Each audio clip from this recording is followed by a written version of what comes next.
تو رینجرز شہروں میں نہیں تھی اس زمانے کی جو سندھ حکومت تھی، اس نے جو ہے یہ دعوت دی تھی، وفاق سے ریکویسٹ کی تھی کہ ہمیں جو ہے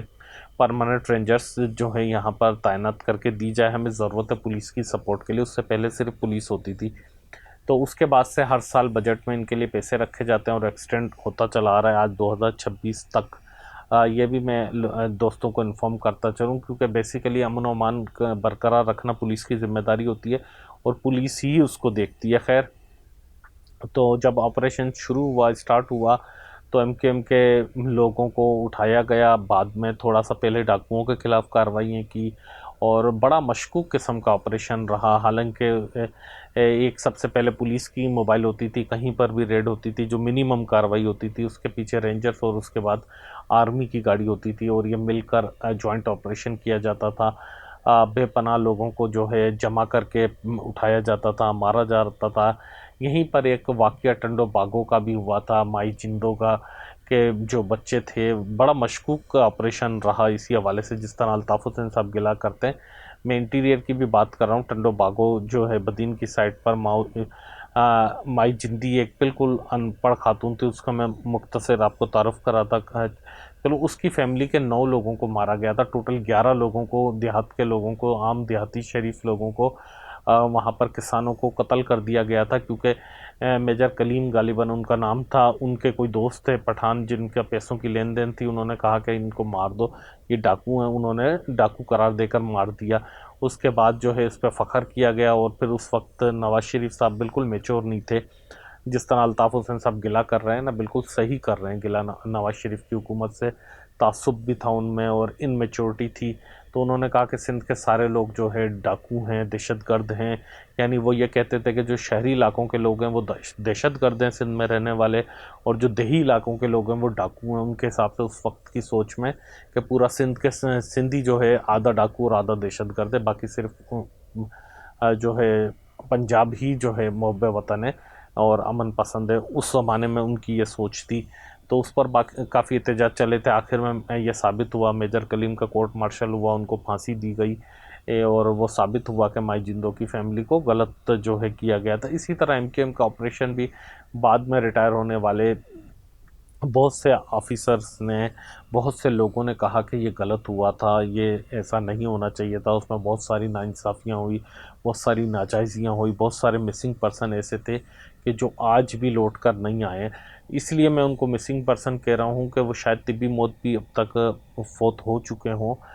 تھوڑی سخت بات ہے، اگر کسی کو بری لگے تو میں معافی چاہتا ہوں، لیکن اس لیے میں کہہ رہا ہوں مسنگ پرسن ان کو، کہ دیکھیں جو اس کو آپ کے گھر سے اٹھا کر لے کے گئے تھے، وہ کسی کا میاں تھا، کسی کا بیٹا تھا، کسی کا بھائی تھا، کسی کا باپ تھا۔ تو جب اٹھا کر لے گئے تھے، آپ زندہ سلامت اس کو لے کر گئے تھے، وہ واپس نہیں لوٹ کر آیا، تو ان کے گھر والے آج بھی بے چین ہیں، ان کی آنکھیں آج بھی انتظار کرتی ہیں ان کا کہ کیا پتہ لوٹ کر آ جائیں۔ دروازے پہ دستک ہوتی ہے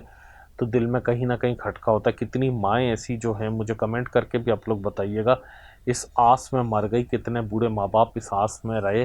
کہ شاید ہمارا بیٹا لوٹ کر آ جائے 6 مہینے بعد، 1 مہینے بعد، سال بعد، 2 سال بعد، 5 سال۔ دیکھیں، مر جاتا ہے کوئی انسان نا، سب کے کوئی نہ کوئی عزیز اس دنیا سے گئے ہوں گے۔ میری بھی والدہ جا چکی ہیں، میں تکلیف سمجھ سکتا ہوں، لیکن جب آپ کا کوئی عزیز مر جاتا ہے، آپ اس پہ مٹی ڈال دیتے ہیں، قبر میں دفنا دیتے ہیں، تو اللہ تعالیٰ نے ایک سسٹم بنایا، آپ کے دل کو اطمینان مل جاتا ہے، آپ کہیں نہ کہیں سیٹسفائی ہو جاتے ہیں کہ ظاہر اللہ کی رضا ہے۔ لیکن جب آپ کو یہ پتہ ہی نہ ہو کہ وہ زندہ ہے یا مر چکا ہے، تو وہ بڑا تکلیف کا مقام ہوتا ہے۔ خیر، اللہ تعالیٰ اس تکلیف سے سب کو بچائے۔ تو بہت ساری ایسی عورتیں تھیں، خواتین تھیں جو اس زمانے میں جوان تھیں، بالکل ینگ تھیں، ان کی شادیاں ہوئی تھی، مہینوں ہوئے تھے شادیوں کو، سال ہوئے تھے، کسی کے چھوٹے چھوٹے سے بچے تھے، وہ انتظار کر کر کے عجیب زندگی انہوں نے گزاری کہ بیوہ ہیں یا وہ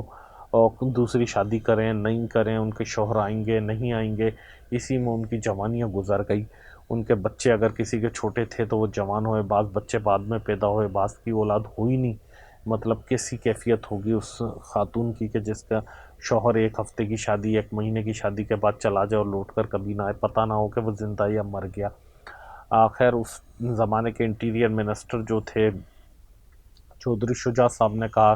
کہ مہاجر نوجوانوں کو مرگلا کی پہاڑیوں میں بھی دفنا دیا تھا جو تشدد سے مارے گئے تھے۔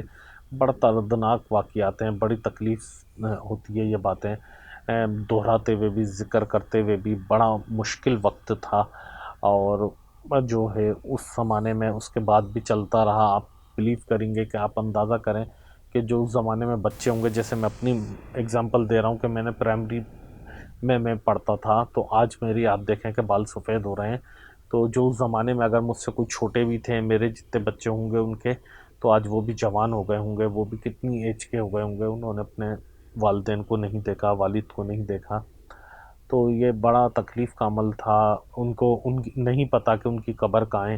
اگر مثال کے طور پر وہ فوت ہو چکے ہیں، نیچرل ڈیتھ بھی بہت ساروں کی ہو گئی ہوگی، تشدد سے ہو گئی ہوگی، بہت ساروں کو مار دیا گیا ہوگا، ظاہری سی بات ہے،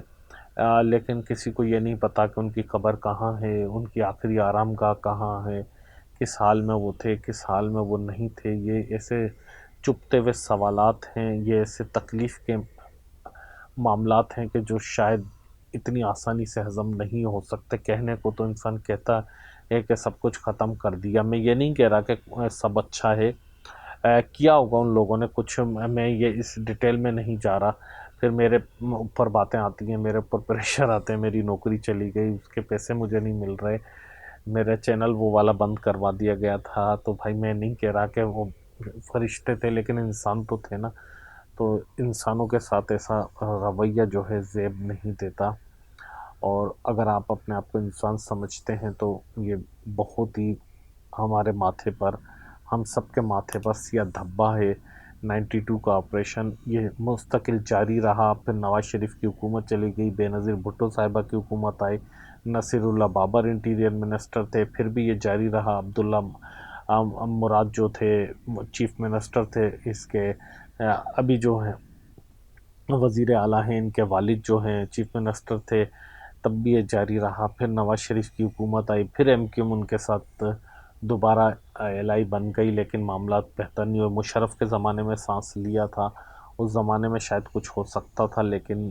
اس کے بعد سے پھر آج بھی اگر دیکھیں 2026 میں بھی کس طرح پکڑ دھکڑ جاری ہے، کس طرح لوگوں کو اٹھایا جا رہا ہے، کس طرح لوگوں کو غائب کیا جا رہا ہے۔ تھوڑا سا طریقہ چینج ہو گیا ہے، تھوڑا سا انداز چینج ہو گیا ہے، لیکن کارروائیاں، نفرتیں وہی ہیں۔ جس طرح نواز شریف کی جگہ آج شہباز شریف پرائم منسٹر ہیں، انہی کے چھوٹے بھائی، آج وہ ڈائریکٹ تعصب کی بات نہیں کرتے، آج وہ پیپلز پارٹی کے ساتھ تو بیٹھے ہیں، آج وہ ایم کیو ایم پاکستان کے لوگوں کے ساتھ تو بیٹھے ہیں، لیکن کہیں نہ کہیں ایسا لگتا ہے کہ ان کے دل میں بھی وہی باتیں ہیں۔ آج وہ نہیں کہتے کہ سندھ کے شہری علاقوں کے لوگ دہشت گرد ہیں، ظاہر میچور ہو گئے ہیں، آج وہ نہیں کہتے کہ سندھ کے دیہی علاقوں کے لوگ ڈاکو ہیں، لیکن ان کارروائیوں سے ایسا لگتا ہے کہ ان کے دماغ میں، ان کی سوچ میں اور ان کی سمجھ میں آج بھی اس سے ملتی جلتی کہیں نہ کہیں کوئی چیزیں موجود ہیں۔ آپ لوگ ان باتوں سے کتنا اتفاق کرتے ہیں، کتنا نہیں کرتے ہیں اتفاق، اور کیا سمجھتے ہیں، ضرور اپنی رائے دیجیے گا۔ کوئی آپ کو واقعہ یاد ہو اس حوالے سے، کوئی آپ کا مسئلہ ہو، کوئی آپ کی رائے ہو، کوئی پروگرام پر تنقید ہو، کوئی تعمیر ہو، کوئی مشورہ ہو، ضرور نیچے کمنٹ باکس میں لکھا کریں۔ فی الحال میں آپ سے اجازت چاہوں گا اس امید کے ساتھ کہ جنہوں نے ہمیں ابھی بھی فالو نہیں کیا ہوا وہ کائنڈلی فالو کر کے گھنٹی کا بٹن بھی دبائیں، اور اپنے عزیز و اقارب سے شیئر بھی ضرور کیجیے گا۔ اللہ حافظ۔